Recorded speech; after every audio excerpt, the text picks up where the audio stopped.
Hey guys in capes and rogues who are sneaky, it's Rodger here to entertain the geeky. Chris is off this week. He's got, I don't know, something fucking important to do, more important than talk to you guys, I guess. But I got a good fill-in for him, Leemer. Hey, it's Leemer. I'm here. I don't think we've ever had you on the show. No, not yet. Are you excited? I am. Nervous? Eh, A little bit? A little bit? You can be nervous. You can tell me the truth. You know, I don't really get nervous. I'm too cool for that. I don't know if that's true. I mean, you're kind of quivering a little. There's only like 5 people that listen to the show anyway. Yeah, you know. So, you're going to take a drink of your coffee. Go ahead. We're going to wait. Oh, he's taking a big drink, guys. So tell us. So hold on. Before we even get into the whole thing, I gave you a piece of candy. What were your thoughts on this piece of candy? The Reese's cluster was tasty, but I think that I would prefer either just the Reese's peanut butter cup or just the turtle to the combination Reese's peanut butter cup and turtle. Yeah. So they made these new Reese's, and they're literally it's a turtle with Reese's peanut butter in it. Yeah. Yeah. I don't know. For $2, I think it was worth a bag. Yeah, I mean they're tasty. Kind of want to try them frozen now. Because That might be good, yeah. frozen turtles are legit. Yeah, and frozen Reese's peanut butter cups are. Oh also- yeah. Yeah. Now, are you a white chocolate or a regular milk chocolate peanut butter cup guy? I like the milk chocolate, but every once in a while I'll do the white. I switch it up. I like the bags that are mixed, but they're really hard to find. Under $10. Yeah. And I can't spend $10 on a bag of candy. Honestly, for the Reese's candies, my favorites are the oddly shaped Reese's cups. Like the Easter eggs or the pumpkins or the trees. Because the peanut butter chocolate ratio is different. My wife says the same thing. Like her favorite is the eggs, so she's in heaven right now. Right. But I'm not. I'm like like the big Reese's cups. Mm-hmm. I'm out on those. Yeah, those are a little bit too much peanut butter. I think the regular Reese's are just perfect peanut butter chocolate ratio. And I prefer the funky ones, like the Christmas trees. The Christmas trees are nice. I'm out. It's too much peanut butter. It's like a double stuffed Oreo. I'm not a big fan of double stuffed Oreos. The cream to chocolate ratio is just, or cream to cookie ratio is all fucked up at that point. Yeah, I'll agree with you on the Oreos. I like my regular Oreo. So I had which gas station did you stop at on the way here? This was the Quick Trip.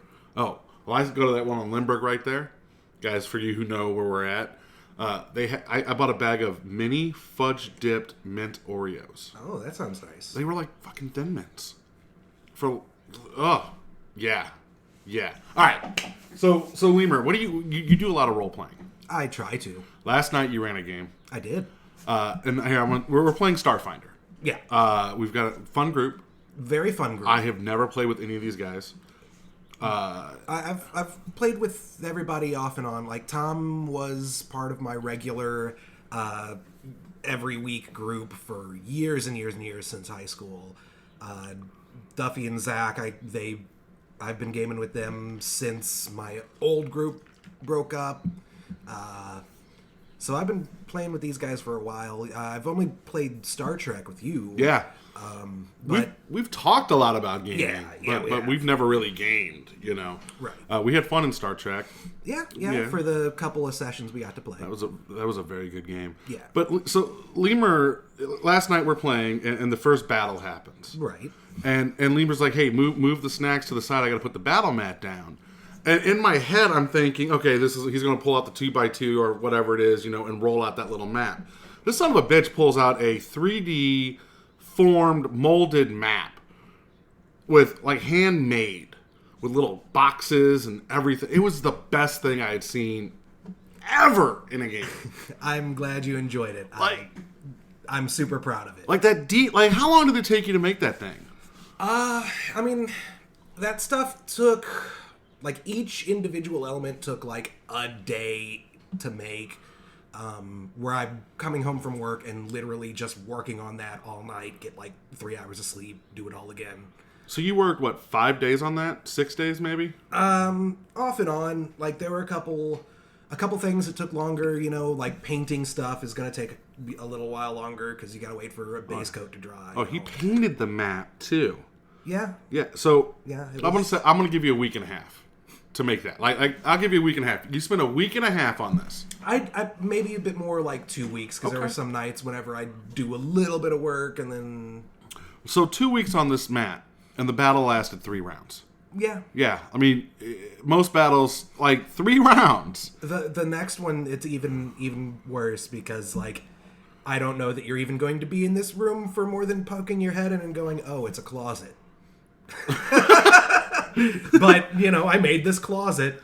Like, so he did this, guys. I'm gonna put pictures up on the Facebook because we took pictures like we were Asians eating food, and like that made me so happy looking up and seeing you guys taking pictures of this thing. Everybody at the table. I felt so proud, Yeah. and this is the first time I've ever done anything like this. Is it?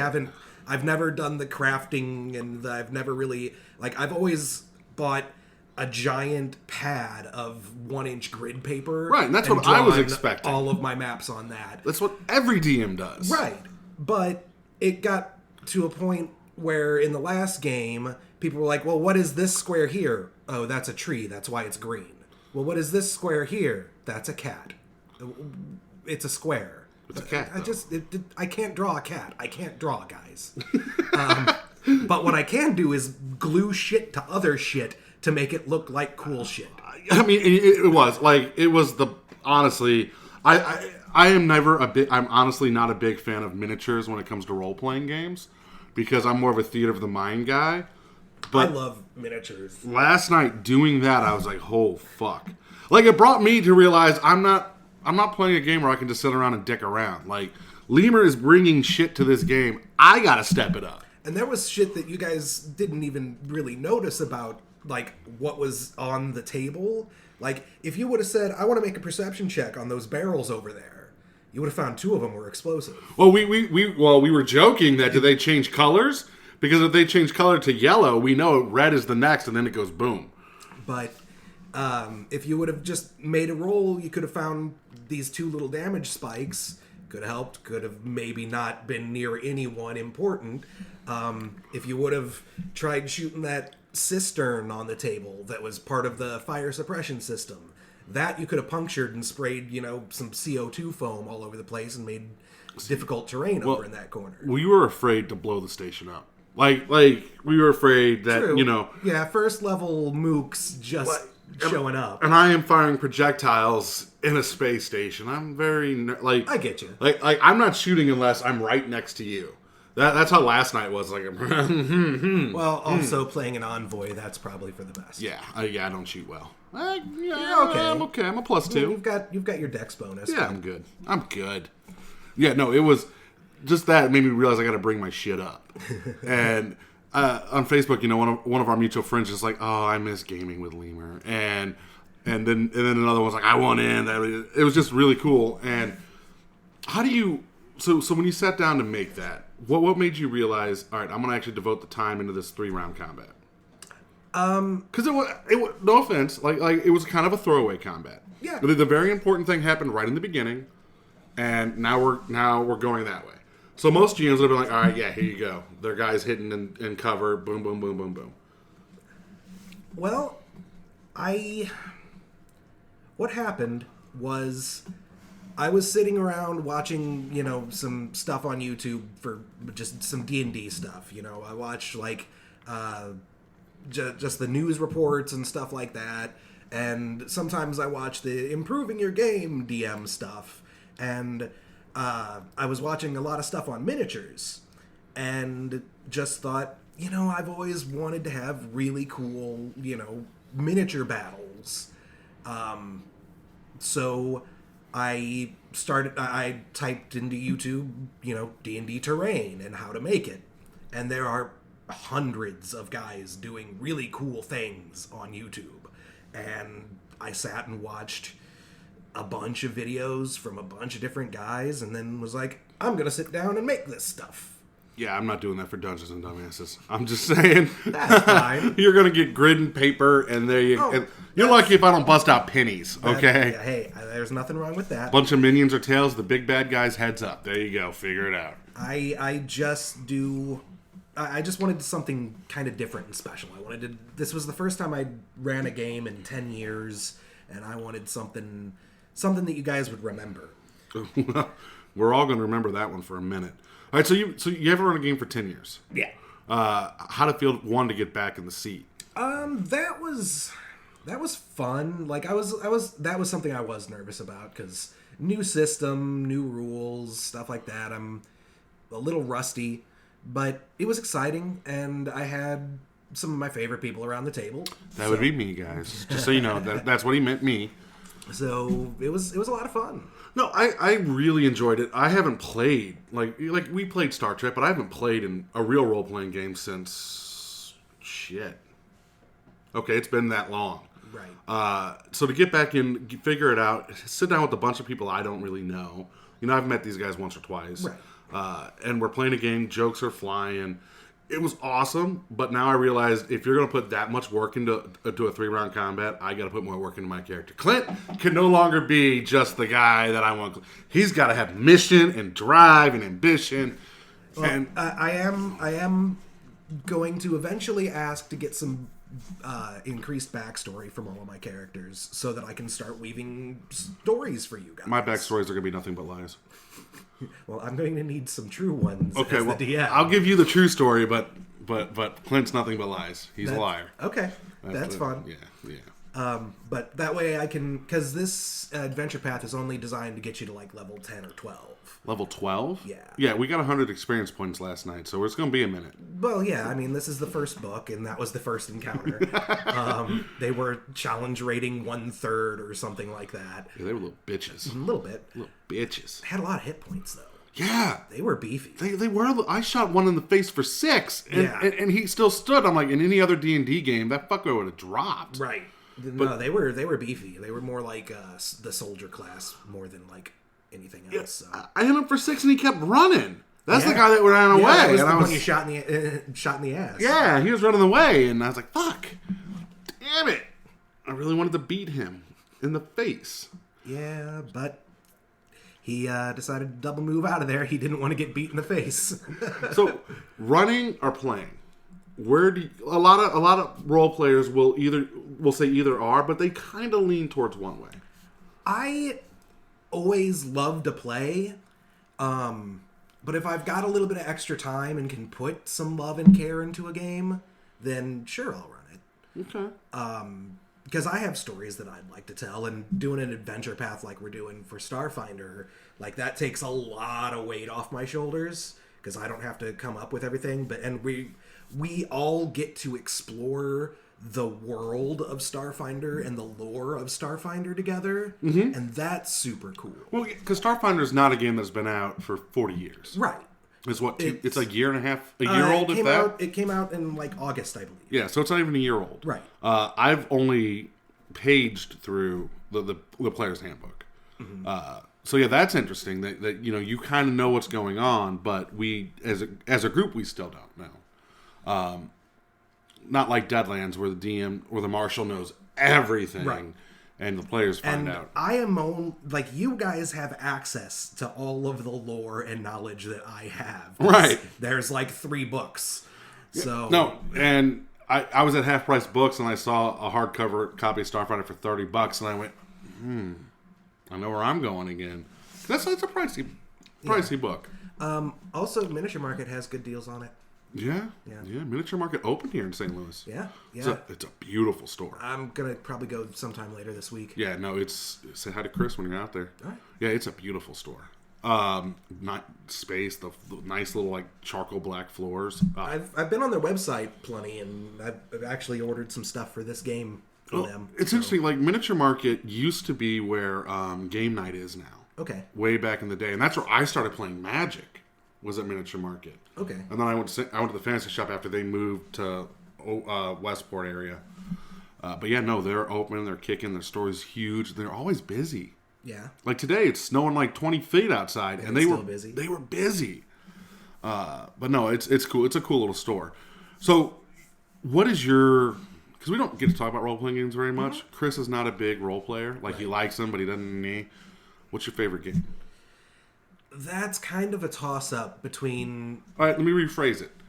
What is the favorite game? What is your favorite game that you have played? That I have played? Yeah, so it can be just a campaign that you have played. It doesn't have to be like the game. Currently, it was Zach's Carrion Crown Pathfinder campaign. What'd you play?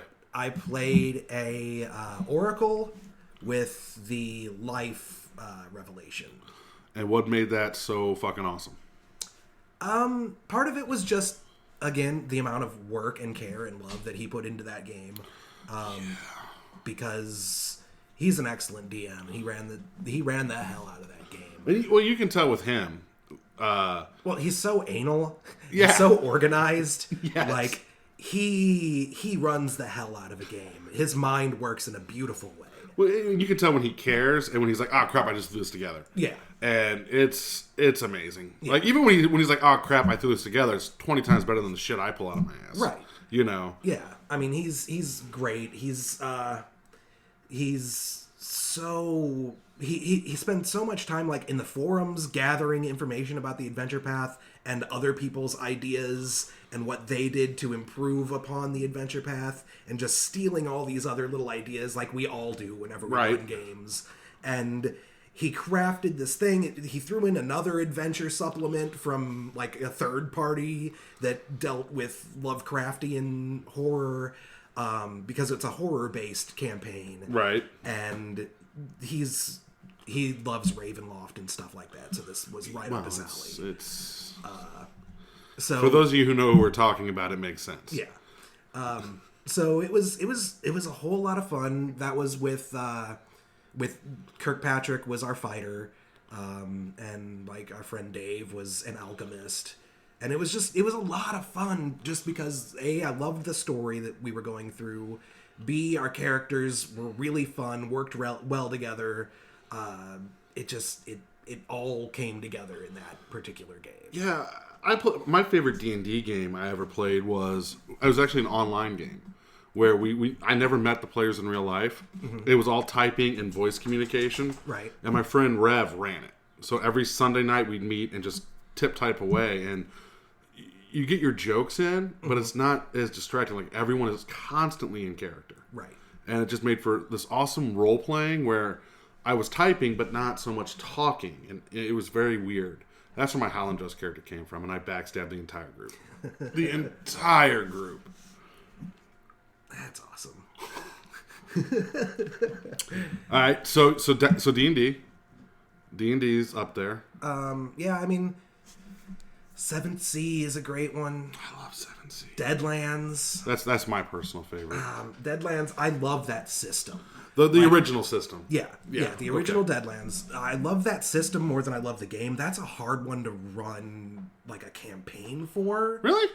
For me, because you want to throw really scary shit at people, but then they gain that grit so fast that they NPC themselves out of existence. Well, so what you got to do to run that successful one is, once they hit 5, you're not going to scare them. That's when you just start hitting that end of the world shit. Right. And you're just like, fuck it, you're going to die. But, I want campaigns that last, a long I ran a Deadlands campaign that ran for 3 or 4 years. And after they hit 5, it became less about scaring them and more about exploring the world. Okay. And now that's how I look at Deadlands. It's grit 1 through 5 is I'm going to scare you, and after grit 5, it's okay. You know what's out there. Let's go explore. That's actually a really cool way to run that. I never really thought of it like that. Yeah, teaching you a thing or two. I'm always open. I watch Matthew Colville's like running the game stuff on YouTube. Like, you can always improve your game. That's why I started crafting these little bits and watching like DM Scotty on DM's Craft teach me how to make game pieces out of cardboard.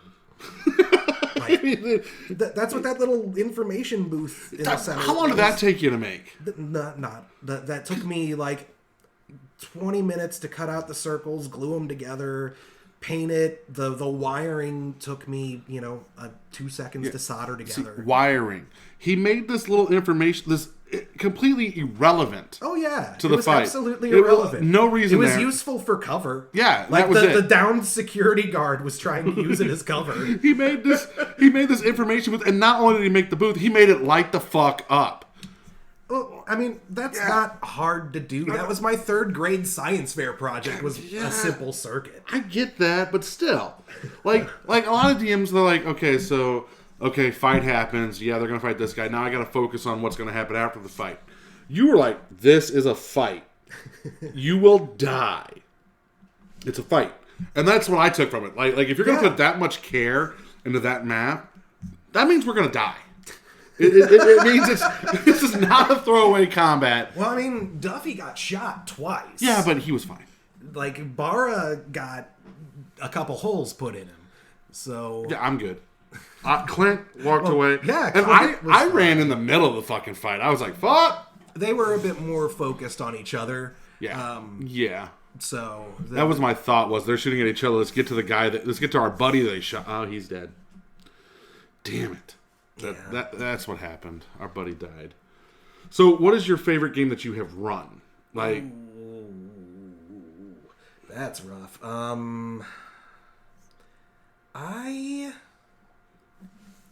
Wow. Because they're all like my little babies. Right, you got to pick a favorite. Even and every parent knows there's a favorite child. Even the ones that failed, like either by my own idiocy or by a troublesome player that just disrupted the game and we had to break up for whatever reason. Even those, like, I still hold the stories that I wanted to tell so closely that I might run them again someday. Right. But I don't know. I mean, and I've over the years run so many different games and different systems. Some of them I don't even remember. I remember every game I've ever run. That's not true at all. Yeah, like there are some like little one shots and stuff where it's just like, hey, we can do this. Well, one shots are the best though. Yeah, because you don't care. You don't care. It's just fun. You don't care. You go through, play Big Trouble in Little China, and everyone's happy. Yeah, it's all that fun banter that we had at the table last night. Yeah, that's not going to carry over. And like, I think that this group is good at separating, the banter and the fun and like the heavy role play. Just wait, I'm gonna fuck all that up. That's my goal. That's my goal. Because we had a lot of fun table banter last night. It was. No, we had space fruit. Yep. So, to me, like, my favorite, recently, the best part of role-playing I had was putting Worf in his place. That was pretty cool. Like, putting Worf in his place, to me, and Zach got so, like, into it. Like, his face was angry, and I thought he was mad at me for a minute. No, he was just playing Worf, and me putting him in his place. That was... that was a good time. And like, right, the fact that is happening during a pivotal moment on Deep Space Nine for Worf's character. Yeah. Like, so here's what happened, guys. I was playing a Klingon exchange officer on this Federation ship, and the Klingon War broke out. And in Deep Space Nine, when the Klingon War broke out, Worf was going through this whole: does he betray his people? Is he a Federation? I show up because I want to get my family not to fight the war. And there was a whole conflict of turning me back to the Klingon Empire and all that stuff. And I just put Worf in his place and smacked him down and pretty much told him being a Klingon is not being the Empire. You can be a Klingon and have honor and not be part of the Empire. Such a good. Yeah, that was some good stuff. Yeah, if there's a moment like you're gonna tell your friends about. Like, a moment that you did with a character. What would that moment be? Ooh. Well, are we talking like a licensed character, like with you and Worf? No. It can be just some... like a random, like just something that you did that when you tell your friends about something awesome you did in a role-playing game. There was one bit in 7th Sea where I was playing a pirate, and there was like a swashbuckling like Spaniard, and like it was 7th Sea. That's how it goes. So we had gone to some like masquerade ball, and like the Inquisition came in and were trying to like capture the hostess, and she's all like, well, I can't leave my people, I can't go into hiding, I have to be strong. And we're like, okay, we need to get her out of here.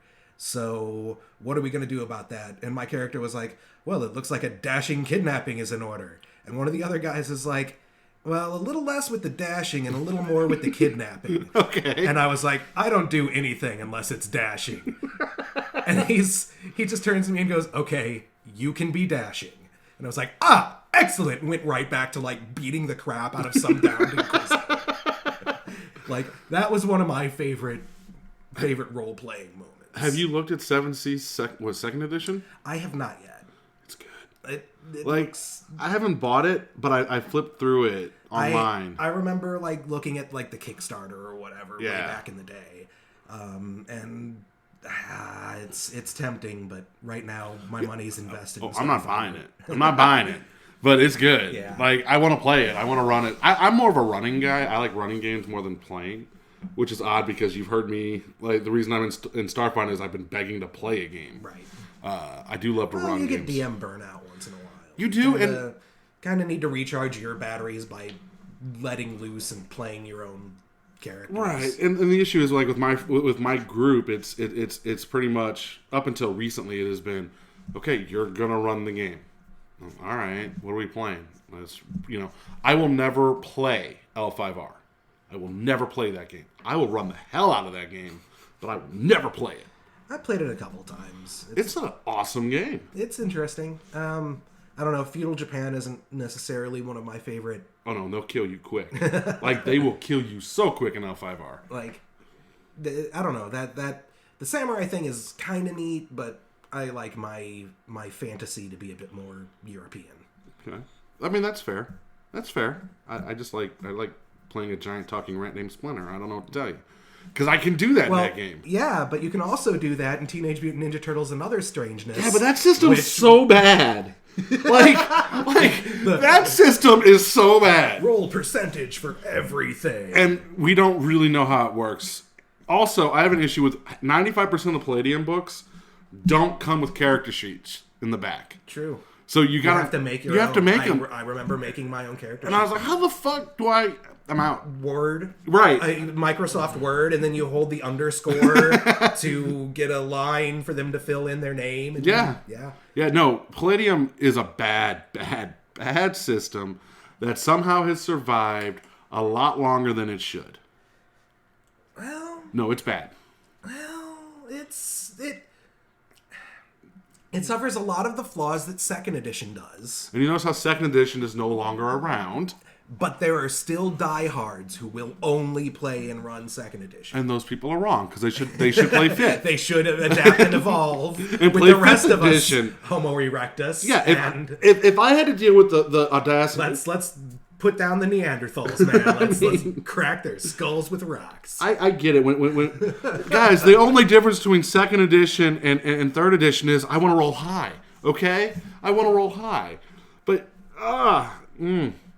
Palladium's not a good system. I've got it downstairs. I'll bring out riffs. We can read the OCCs and the other weird bullshit that comes in. Don't play a psionic either. No, never play psionics in any game. Man. Jesus, psionics in D&D are like the worst fucking thing ever. We don't have them in 5th edition yet. Good. Yet. Notice how I said yet. Because we didn't have them in 4th edition for a while. And then they're like, hey, guess what? We're going to stop this game. Go ahead and give them psionics. It took them a while to get them in 3rd edition, too. And then we got the psionic handbook, and everything went to shit. Well, and that's when 3.5 came out. So I think they released psionics right before they killed the game. Yeah. And I think that makes sense. Yeah, psionics tend to throw things into the shitter. But they're good for enemies. Like Mind Flayer, yeah. Maybe they're good there. Yeah. Just not as a PC power. Yeah, it doesn't really work. It kind of throws the balance of your entire game off, and it's just sticky. It's sticky and gross. Like what's on the floor. All right, so I wrote an article, put it on the website, 10 RPGs you must play before you die. Ooh. And I kind of want to know what your list is. List. And I want to see if they, if they match. Let me pull it up real quick. While you think about this, guys, you go to entertainthegeeky.com. That's where you'll find all our amazing articles we write. Me, Jason, Chris throw up articles. We try to throw them up all the time. We're a little bit slacking because, we actually have real jobs. But we do this out of love for you. Let's see here. Let me get to it.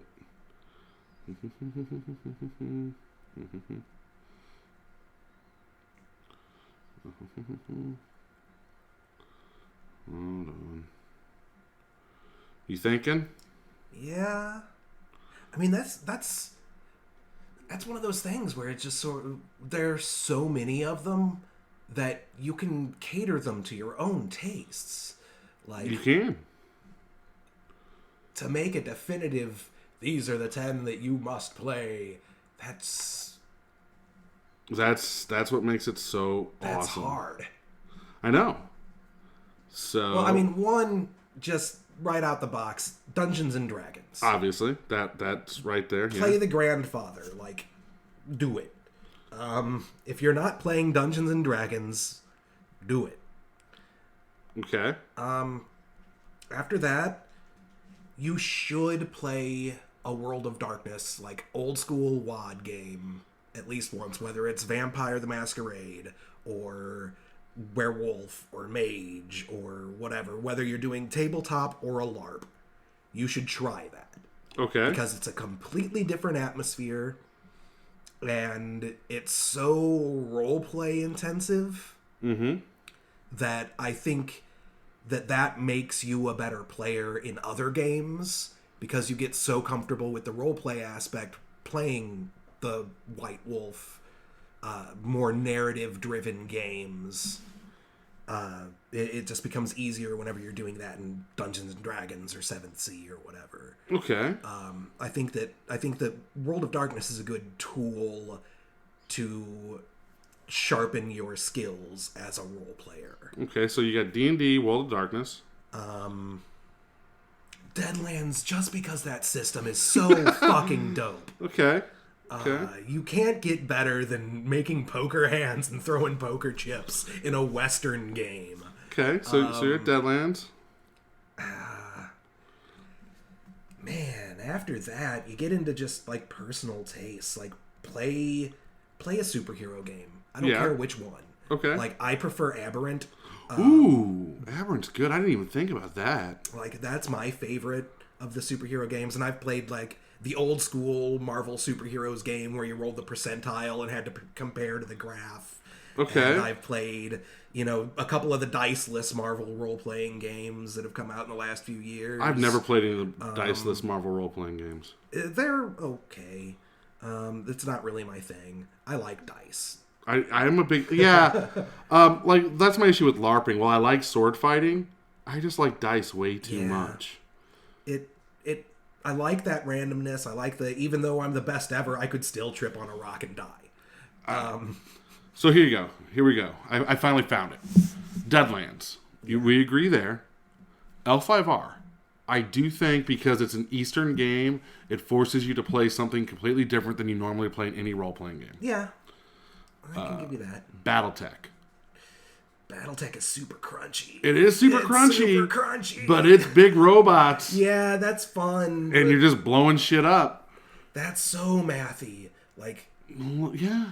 That's intimidating to like newer players. I was gaming mine for more like, you don't really game. Oh no. That's a different list. That's top 10 games to get into gaming. This is games you need to play before you die. All right. Okay. My superhero game was Brave New World. Okay. I haven't done that one yet. Like imagine the Deadlands system, just D6s. So it's just D6s and a world where Civil War happened and Tony Stark won. Okay. That's pretty much Brave New World. The Star Wars role-playing game. And West End's version. West End's version. See, I like Saga Edition. I'm a big fan of that, picking up 36 D6s. That's that's that like Shadowrun style. I need all of the 6s. 36 D6s. I need to buy 6 Yahtzees and just that's my dice map. I mean, come on, they put 140 source books for this game. It sold well. Yeah. I'm a 3rd edition guy. So the Saga Edition is... I'm not a 3rd edition guy. And the fact that you like Saga Edition, which Saga Edition was the precursor to 4th edition. Like, that's 4th edition D&D. It's a lot closer to 3rd edition. It's that Bridgeway. It was a simplified 3rd edition. It's somewhere between 3.5 and Pathfinder more than 3. You just don't like... Everyone hates 4th edition. Y'all can get bent. I don't hate 4th edition. It's just that one felt too video game. Well, I actually had an argument on Facebook. Someone was saying, "What new game should I play on my computer?" And I was like, "Play D&D online." He's like, fuck that, it's 4th edition rules. And my response was, yeah. They made it. They wanted to bring World of Warcraft to the tabletop. Why wouldn't it work for a video game? Right. And I think it's going to make... Yeah, I mean, it makes a better video game than it does a tabletop game, in my opinion. See, to me, though, 4th edition did do that epic fight really well with the one-hit minions. Yeah, the minions are cool. Like you walk in... I steal that idea for my games. Yeah, like, you kick a door down, there's 100 minions and one bad guy, and you just crack your neck and get to work. Yeah. Like, that was cool. All right. Then I got 7th Sea. 7th Sea is super fun. I feel like you need to play that. I think you should play 7th Sea before you play L5R. Because it's the same system, just paranoia. Paranoia is a lot of fun. That's another great, like, role play. That's a role play heavy, great one-shot game. Beautiful for just beer and pretzels, having your friends over. Call of Cthulhu. Call of Cthulhu is great. The hear nothing, see nothing, touch nothing game. Pretty much. Yeah. Pretty much. And then Vampire. I think Vampire. If you're going to play a White Wolf game... whenever, even with my explanation of doing it for the role play experience, Vampire is the best for that. And then D&D. So we agree a lot on this list here. Yeah. Except for BattleTech. BattleTech kinda... That's the only one you had real objections about there. Well, that's whenever I was looking at it as being new. Yeah, for new players. Do you think I'd send a new guy to play Deadlands? Yeah. Really? Yeah. You think Deadlands works as a... Because you're running 3 different systems there. Yeah, You've got the dice to shoot things. Great. You've got the cards to cast spells and figure out when cards, people already know the cards. Because it's all poker, and everybody knows poker, I assume. No. When I started playing Deadlands, I had no idea how poker worked. Okay. That's how I learned to play poker was Deadlands. Oh. I learned on my computer because, you just look for something to do whenever you're bored and young. No, that's how I learned the poker was playing Deadlands. Watching them cast spells and figuring out what hands meant what. Yeah. Yeah, it happened. And then you got the Fate chips. Yeah, but that's easy enough. That's hero points. That's in so many systems. Did you play with the black chip? Yeah, the legendary chip or whatever. No, that was the green chip. The black chip was if you drew it, someone was going to die that session. Oh no, I never ran it with that. I don't know if we played any games with that. That's when your character. That's when the group fucked up. That's what the black chip meant. The group fucked up. I got the group of black chip. I killed a Yeti. And Yetis are not meant to be killed. They're happy-go-lucky. I was a Men in Black agent, so I killed it. Killed it dead. That's, Got a black chip for that one. That's not a good idea. Got it. Got a black chip. Well, that was probably not your best moment. It was up there. I mean, what are you going to do? So on that note, guys, hey, we've got our Kickstarter campaign getting ready to start in about a month and a half, 2 months. We'll get dates more there. We got videos getting ready to be shot for it.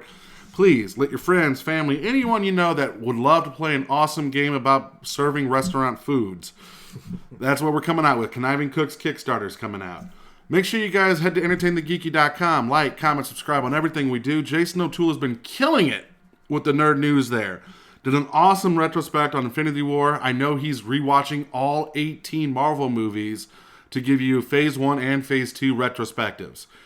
Other than that, guys, Leemer, you got anything you want to say? Stay frosty.